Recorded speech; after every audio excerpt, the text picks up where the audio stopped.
हाँ जी विद्यार्थियों, स्वागत करते हैं ਤੁਹਾਡਾ ਸਾਰਿਆਂ ਦਾ ਆਪਣੇ ਚੈਨਲ ਆਲ ਐਗਜ਼ਾਮ ਪੇਪਰ YouTube ਚੈਨਲ ਦੀ ਇੱਕ ਹੋਰ ਨਵੀਂ ਵੀਡੀਓ ਦੇ ਵਿੱਚ।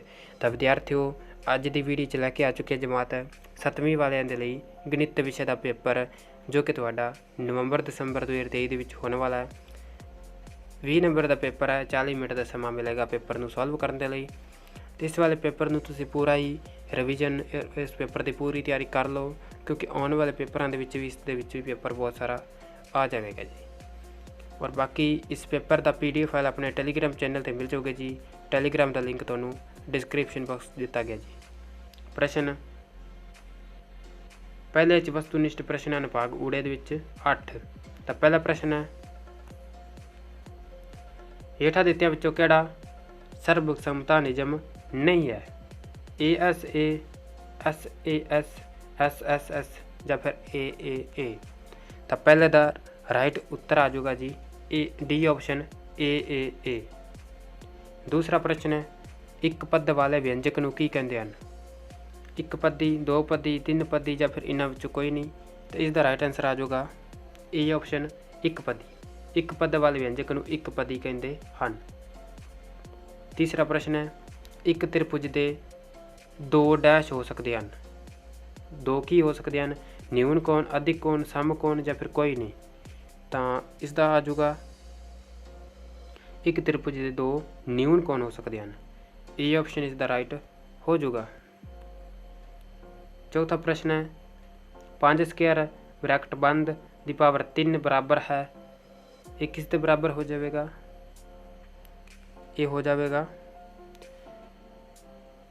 A option 5 the power 6। ये राइट आंसर इसका हो जाएगा। अगे आ गया सही गलत। पंजवां है, त्रिभुज के तिन्ने अंदरले कोणां का जोड़ 180 डिग्री हुंदा है। हाँ जी, अंदरले कोणां का जोड़ 180 डिग्री हुंदा है, इसलिए ये कथन हो जाऊगा सही। ठीक है, सही तो तुसी टिक करना है। छेवां है, ए अते बी का जोड़फल A प्लस B के बराबर हुंदा है। हाँ जी, बिल्कुल जी बराबर हुंदा है, इसलिए ये भी आ जाऊगा सही। अगे आगे खाली थावां भरो। त्रिभुज दीआं सारियां भुजावां बराबर, इसलिए ए डैश त्रिभुज है। समभुजी या फिर विषमभुजी? तो इसका आंसर आ जाऊगा समभुजी। इतने खाली थां आ जाऊगा समभुजी। 8वां, सम दो भुजी दे डैश कोण बराबर हुंदे हन। 3 या फिर 2? तो सम दो भुजी दे दो कोण बराबर होंगे हैं, इस खाली थां आ जाऊगा 2। ये सी भाग ऊड़ा। अगे आगे भाग ऐड़ा, जिस विच हर एक प्रश्न 2 अंक का होगा। प्रश्न नंबर 9 है, एक समभुजी त्रिभुज अते इस दियां मदिकावां खिंचो, इन्हां मदिकावां दियां लंबाइयां दी तुलना करो। हाँ जी, इसका उत्तर करवाते हैं जी। इस तरह तुसी डायग्राम बनाना जी। सबसे पहला इस तरह त्रिकोण ए जिमें लिखा हुआ BC, ठीक है, ABC। उस तो बाद एक AD बना देना, ठीक है, AD। उस तो बाद एक आ जाऊगा BE, इतना आ जाऊगा E, और इतना आ जाऊगा F, ठीक है। और AD जो बराबर है BE, ए वाली भुजा AD बराबर BE, इसके बराबर है ये वाली भुजा, इसके बराबर है बराबर CF ए वाले ए है बराबर 3.5 सेंटीमीटर, यानी कि 3.5 सेंटीमीटर ये भुजा है, इसलिए तीनों मदिकावां की लंबाई बराबर है। ठीक है, हाँ जी, इसका इस तरह हल करना है। ये डायग्राम बना के और ये इसका लिख देना है, इसका हल आ जाएगा। अगे आगे प्रश्न नंबर 10, हेठ दिते व्यंजकां नूं एक पदी, दो पदी अते 3 पदी वंडो। हाँ जी, थले रकम एक दी गई है 7x + 3y। इसनूं एक पदी, दो पदी या फिर 3 पदी विच वंडना है। इसका आंसर देखते हैं जी। हाँ जी, आई रकम सी 7x + 3y। तो इस जो पदां की संख्या है 2, इसलिए ये 2 पदी है। ठीक है, इतना को इसका आंसर लिख देना है। इस विच जो पदां की संख्या 2, ये 2 पदी है। ठीक है, इसका आंसर आ जाऊगा। आगे प्रश्न नंबर 11, हेठ लिखिया नूं घात अंकी रूप लिखो। पहला 6 गुना 6 गुना 6 गुना 6, दूसरा है 20 गुना 20 गुना 20 गुना 20। तो इसका आंसर देखते हैं जी। हाँ जी, पहले का उत्तर आ जाऊगा 6 गुना 6 गुना 6 गुना 6 गुना बराबर आ जाऊगा 6 की पावर 4। ठीक है, इस तरह 6 की पावर 4 जिमें ए वाला लिखा हुआ है। इस तरह जो है 20 गुना 20 गुना 20 गुना 20 गुना, इस पर आ जाऊगी 20 गुना। ठीक है, इस पर आ जाऊगा 20 की पावर 4। बस इन्हें लिख देना है। हेठ लिखिया नूं घात अंकी रूप में लिखो। ये इस प्रश्न में भी लिखा हुआ सी। ये दोनों नूं तुसीं इस तरह हल करना जी। बिल्कुल आसान है जी, कर सकते हो तुसीं। हाँ जी, हुण अगे प्रश्न नंबर 12, मुल पता करो। इसका मुल पता करना है।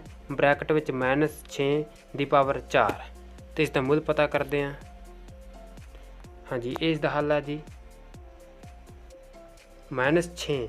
ठीक है, इसनूं जो पावर 4 दी किसी, इसनूं पावर -6 की पावर जो 4 दी किसी, इस तरह -6 जो है ब्रैकेट बंद 4 वाली आप लिख लिया। 4 वारी लिखण तो बाद इसनूं तुसीं प्लस 36 गुना प्लस 36 कर देना, जिमें कि इसका शिकम 36 और शिकम 36। ठीक है, 6 गुना 6 नाल, फिर 6 गुना 6 नाल, फिर इसनूं गुना करनी है जी।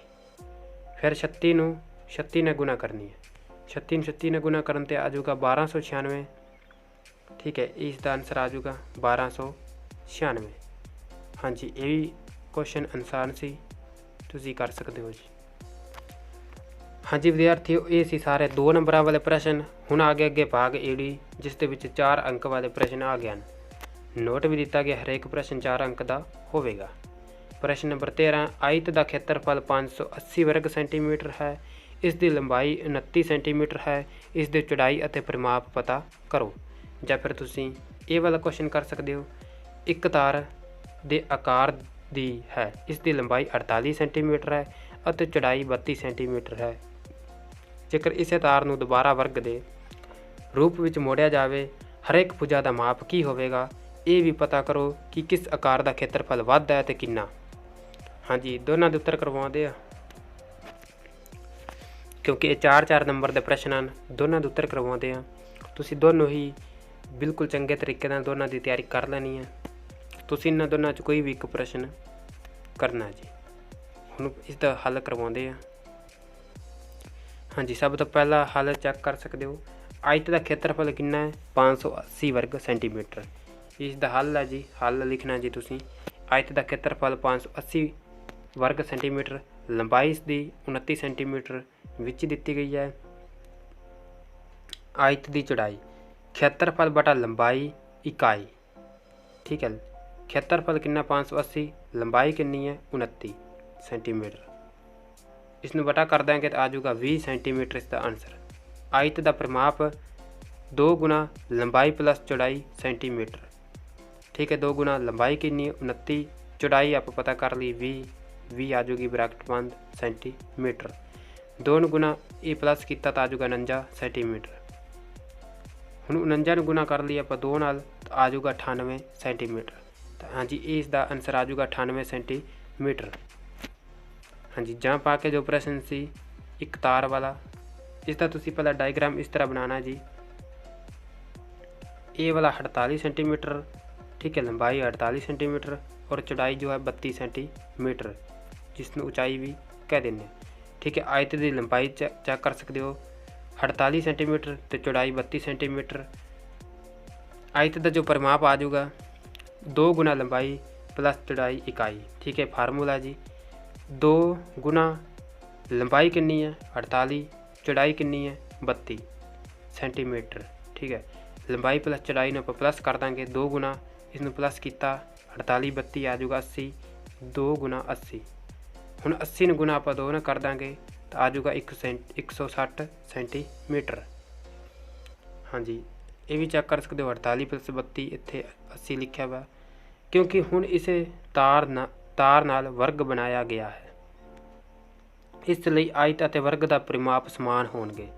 इस ਲਈ वर्ग का परिमाप 160 सेंटीमीटर, वर्ग की भुजा बराबर परिमाप भाग कर देंगे 4 ते सेंटीमीटर, 160 4 भाग कर देंगे तो आंसर आ जाऊगा 40 सेंटीमीटर।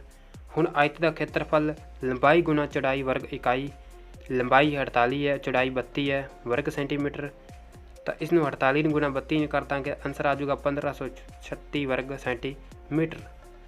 हाँ जी, अगे आगे वर्ग का खेत्रफल भुजा गुना भुजा, ठीक है, खेत्रफल भुजा गुना भुजा वर्ग इकाई, भुजा 40, ठीक है, भुजा गुना भुजा न करना 40 गुना 40 वर्ग सेंटीमीटर, 40 गुना 40 ने की आ जाएगा 1600 वर्ग सेंटीमीटर।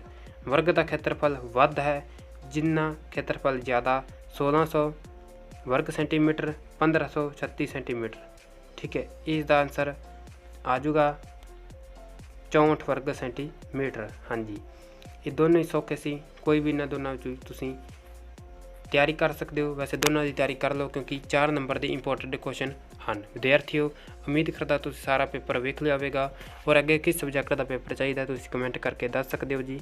और चैनल को सबसक्राइब कर लो क्योंकि आने वाले सारे पेपरों की तैयारी अपने